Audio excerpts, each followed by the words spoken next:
कोल्हापूर जिल्हा मध्यवर्ती बँक शाखा औरवाड येथील शाखा अधिकारी यांनी बँकेमध्ये खातं काढण्यासाठी आलेल्या सर्वसामान्य माणसाला उडवाउडवीची उत्तरे दिली।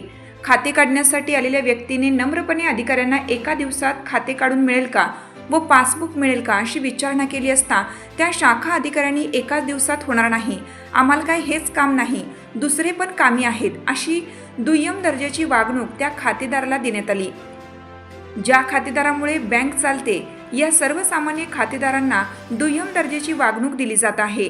या अधिकाऱ्यावर लेखी तक्रार करणार असल्याचे ऐकायला मिळत आहे। या बातमीचा आढावा घेतला आहे शिरोळ तालुका प्रतिनिधी आतिक पटेल यांनी। चालू घडामोडींचे अपडेट्स जाणून घेण्यासाठी आपल्या हिरकणी न्यूज चॅनलला सबस्क्राईब जरूर करा, लाईक करा, कमेंट करा आणि शेअर करा। बेल आयकॉनवर प्रेस करा आणि नोटिफिकेशन्स मिळवा।